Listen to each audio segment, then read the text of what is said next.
오산교회 온라인 수요예배 다니엘 8장 1절에서 27절 말씀, 주제는 다니엘의 꿈 두 번째입니다. 샬롬, 사랑하는 오산교회 성도 여러분, 우리가 지난주 2주간에 걸쳐서 7장을 배웠습니다. 7장에서 다니엘이 꿈을 꾸었죠.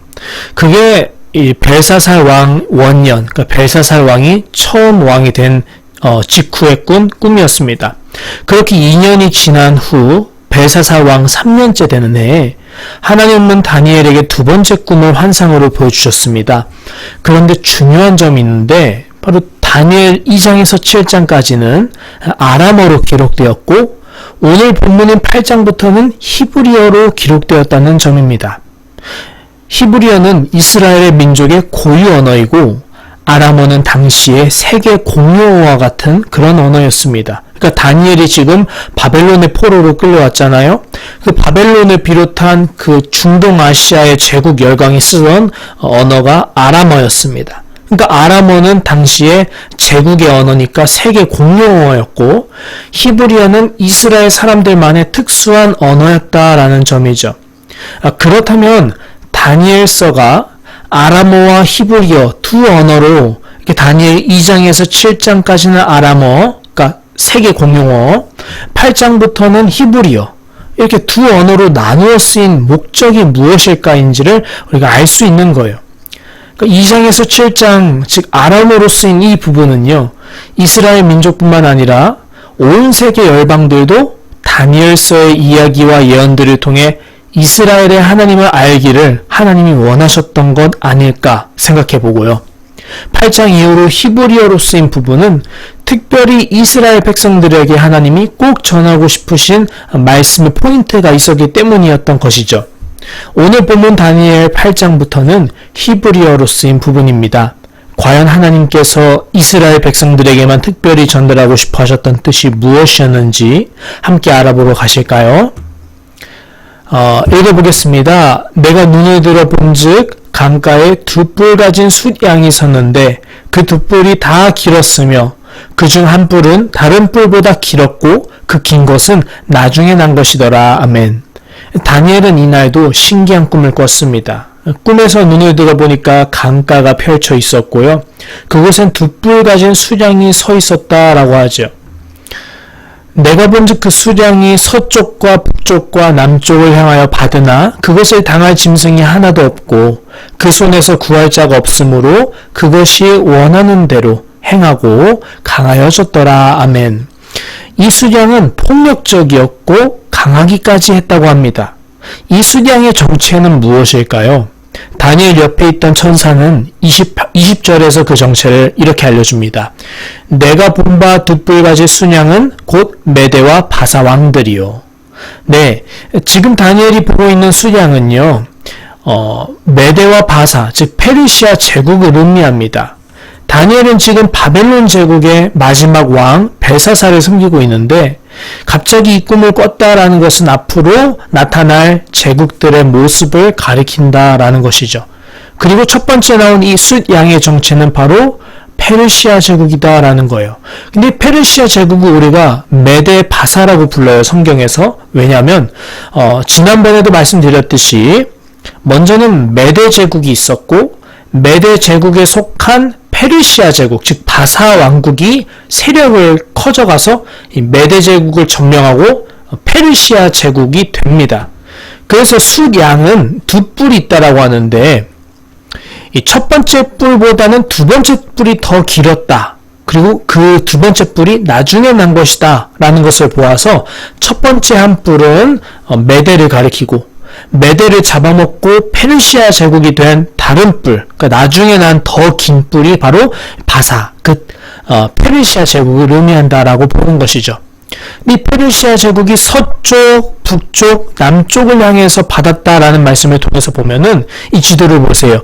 페르시아 제국이 서쪽과 북쪽과 남쪽, 그러니까 남쪽으로는 이집트, 서쪽으로는 마케도니아 부근까지, 북쪽은 이 파르티아, 박트리아 이런 부분까지 페르시아 제국이 점령했다. 실제 역사를 미리 하나님이 예언하셨던 겁니다. 자, 지도를 보니까 정말로 페르시아 제국의 영토가 여기 예루살렘, 이스라엘을 포함해서 이집트, 오늘날 터키와 그리스 일부까지 지중해 패권을 중심으로 세력이 엄청났던 것을 확인할 수 있지요. 자, 이처럼 수량이 강하다고 생각할 즈음에 이 서쪽에서부터 수렴소가 하나 나타난다고 합니다.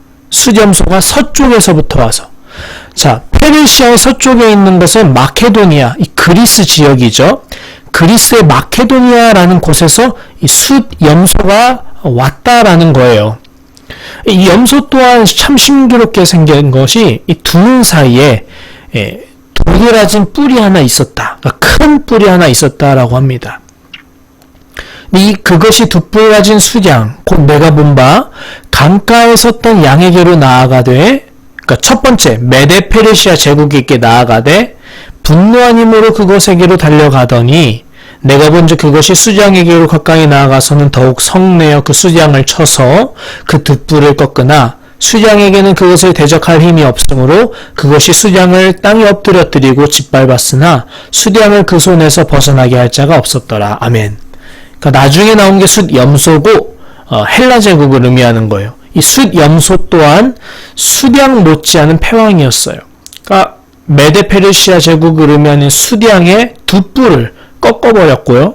그것을 짓밟아서 숫양이 구원을 못 얻었다라고 하죠. 그럼 이렇게 페르시아 제국을 철저하게 짓밟은 숫양의 정체는 무엇일까? 숫염소의 정체는 무엇일까 하니까 천사는 이렇게 말합니다. 이 털이 많은 숫염소는 곧 헬라 왕이요. 그 두 눈 사이에 있는 큰 뿔은 곧 그 첫째 왕이요. 이 헬라는 그리스 제국을 의미하는 거예요. 헬라의 첫 번째 왕은 우리가 다 아시는 듯이 유명한 알렉산더 대왕입니다. 헬라 제국이 어땠는지 지도를 통해 볼까요? 자, 아까 페르시아 제국은 이랬는데 바뀐 게 별로 없어요. 바뀐 게 뭐가 있냐면 주인이 바뀌었죠. 이 똑같은 영토를 페르시아 제국을 멸망시키고 마케도니아에서부터 온 헬라의 대왕 알렉산더 대왕이 이곳을 차지했다라는 것입니다. 자, 말씀을 계속 이어보면 숫염소, 이 헬라 제국의 알렉산드로죠. 스스로 심히 강대하여 가더니 강성할 때 큰 뿔이 꺾였다. 자, 헬라 제국이 페르시아를 쳐 부수고 강성할 때 마침 큰 뿔, 알렉산더 대왕이 꺾였다. 죽었습니다. 실제로 알렉산더 대왕은 33세 열병으로 인해서 갑작스럽게 죽습니다. 역사대로 정말 흘러가죠. 그러니까 400년 전에 쓴 이 말씀이 400년 후에 실제로 일어난 거예요. 그대로. 자, 그 대신에 알렉산더 대신에 누가 나왔냐? 현저한 뿔넷. 이 또한 뿔이 커요. 큰 뿔 넷이 하늘 사방을 향하여 났더라. 하늘 사방을 향하여 났다라는 것은 얘네가 서로 뿔뿔이 흩어져서 이 헬라 제국을 이렇게 네 등분으로 나눠서 다스리게 되었다라는 걸 의미하는 것이죠. 자, 계속 읽어보겠습니다. 9절. 그중 한 뿔에서, 아까 네 가지 뿔에서 한 뿔이 있는데요. 그 한 뿔에서는 또 작은 뿔 하나가 나서 남쪽과 동쪽과, 그러니까 남쪽, 동쪽, 또 영화로운 땅을 향하여 심히 커지니라고 말씀해요. 자, 네 뿔 중에 작은 뿔 하나가 나왔다. 이 작은 뿔 또한 이 네 뿔 중에서 하나의 왕이 된 거죠. 이 작은 뿔이 어디를 향하냐면 동쪽과 남쪽뿐만 아니라 하나님이 거하시는 영화로운 땅, 즉 이스라엘을 향해서 심히 커졌다고 합니다. 즉 이스라엘을 향해서 마수의 손에 뻗었다라는 것을 예언하는 것이죠. 실제 역사에서 알렉산더 대왕 이후 4명의 신하들로 인해서 네 조각으로 분열됩니다. 헬라 제국이.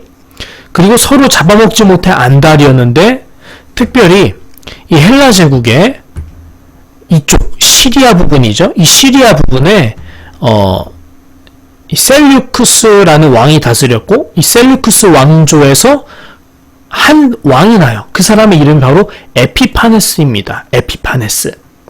근데 이 에피파네스가 작은 뿔의 정체입니다. 왜 그렇게 해석을 하냐? 실제 역사에서 헬라 제국 가운데서 이스라엘에게 거대한 악을 행한 사람이 바로 에피파네스 왕이었기 때문이에요. 그래서 이 작은 뿔의 정체를 실제 역사에서는 에피파네스 왕이다라고 우리가 보는 것입니다. 근데 성경이 참 소름 돋는 게 이 에피파네스의 행적을 400년 전에 이미 너무 정확하게 예언을 하고 있어요. 자, 계속 읽어볼게요. 이 에피파네스죠? 그것이 작은 뿔이 하늘군대, 이 하늘군대는 천사가 24절에서 이렇게 설명합니다. 강한 자들과 거룩한 백성을 멸하리라. 그러니까 작은 뿔이 멸하는 대상, 이 하늘군대는요, 하나님의 백성 이스라엘 민족을 가리키는 거예요. 그러니까 헬라 제국의 에피파네스가 실제 역사에서 어땠냐? 애굽에서 돌아오는 길에 예루살렘에 들릅니다. 그래서 4일 동안 8만 명의 사람들을 남녀노소 가르지 않고 다 죽여버립니다. 학살한 거예요. 자, 그리고 나서 뭐 했냐면은 스스로 높아져서 하나님의 군대죠. 이스라엘 백성들의 주제, 하나님을 의미하죠. 하나님을 대적합니다. 하나님을 어떻게 대적하느냐? 그 내용입니다. 하나님께 매일 드리는 제사. 어떤 제사겠어요? 네, 예루살렘 성전에서 드려지는 제사죠. 이걸 없애버렸고 그의 성소를 헐었으며, 실제 역사에서 에피파네스는 이스라엘에서 8만 명을 죽인 후에 예루살렘 성전을 헐어버립니다. 그리고 제사를 못 드리게 해버려요. 그리고 나서 뭘 하느냐? 자, 다니엘은 이렇게 예언합니다. 그의 악으로 말미암아 백성들이 매일 드리는 제사가 넘긴 바 되었다. 넘겨집니다. 누구에게로 넘겨졌을까요? 하나님께 드리는 그 성전을 허물고, 그 번제단을 허물고 그 터에다가 자기가 섬기는 우상 제우스를 위해서 제단을 세워버립니다. 실제로 넘겨진 거죠. 제사가, 하나님께 드리는 제사가 제우스 우상에게로 넘겨진 겁니다. 그리고 구약 율법에서 돼지를 부정한 짐승으로 여기거든요. 근데 이 돼지를 번제물로 태워버립니다. 이로써 하나님께만 제사 드리는 이 거룩한 성전이 이교의 희생제물을 바치는 더러운 곳으로 타락해졌습니다. 즉 그것을 진리를 땅에 던지며 자의로 행하며 형통하였더라라고 이렇게 예언을 하고 있는 거죠. 자, 이에 천사가 이렇게 말합니다.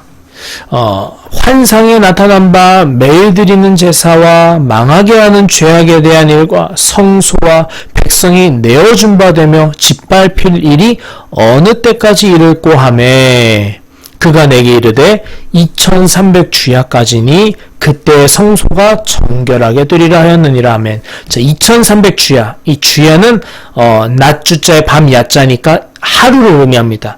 2300일이에요. 2300일은 약 3년 6개월입니다.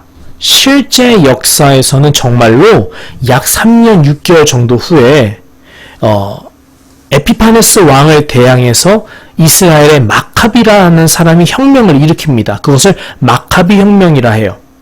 이 마카비 혁명을 통해서 에피파네스의 군대를 공격해서 몰아냅니다. 그래서 예루살렘 성전을 탈환하는데요. 율법에 따라서 성전을 다시 회복시키고 예배를 다시 올바르게 회복시킵니다. 이것을 가리켜서 마카비 혁명이라고요. 이때 기쁨을 이때부터 오늘날까지도 여전히 지키고 있는데 그걸 수전절이라 하고요. 히브리어로는 하누카라고 합니다. 히브리어로 하누카는 봉헌을 의미해요. 즉 하나님께 온전히 바치다라는 뜻이죠. 잃어버린 성전을 다시 회복하여서 제우스에게 넘겨진 예배를 다시 하나님께로 바친다 라는 뜻의 하누카라는 의미로 이날을 오늘날까지도 이렇게 축하합니다. 이스라엘 사람들은 유대인이라서 예수님을 믿지 않아요. 이 사람들은 구약 율법만 지킵니다. 신약을 믿지 않아요. 불쌍하죠? 그래서 이 사람들은 해피 크리스마스를 하지 않아요. 이 하누카가 크리스마스 기간이랑 겹치는데요. 우리들은 메리 크리스마스 이러지만 이 하누카 사람들은 해피 하누카라고 말합니다. 그러니까 우리가 이스라엘 여행 가거나 이스라엘 사람 만날 때 메리 크리스마스 대신 해피 하누카 이렇게 인사를 할 수밖에 없는 이유가 여기 있는 거예요. 그러니까 실제 역사에서도 정말로 약 2300주야 지난 다음에 마카비 혁명으로 이 하누카, 곧 제우스에게 넘겨진 제사가 성소가 정결하게 되었던 것이죠. 이게 해피 하누카를 치면 인터넷에 나오는 이스라엘 사람들이 서로 나누어주는 그런 포스터예요. 자, 오늘 결론으로 넘어가겠습니다. 8장은 히브리어로 쓰였습니다. 하나님은 이스라엘 백성을 위해 8장의 말씀을 다니엘에게 보이신 거예요. 앞으로 성도들에게 닥칠 모든 환난은 반드시 구원의 때를 갖는다라는 내용이죠. 우리의 예배를 거룩하게 회복하실 때를 기대하고 기도하며 우리 또한 기다리기를 원합니다. 기도하겠습니다. 신실하신 하나님 아버지, 세대가 바뀌며 시대가 흘러갈수록 하나님께 드리는 온전한 예배가 퇴색되어 가는 듯합니다. 먼저는 우리들의 마음과 생각으로부터요.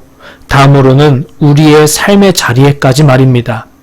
거룩하신 아버지, 주님께 드리는 우리의 예배가 정말로 하나님께 봉헌되는 하누카의 예배가 되도록 이끌어 주옵소서. 온맘 다해 주님을 사랑하길 원합니다. 예수님의 이름으로 기도합니다. 아멘.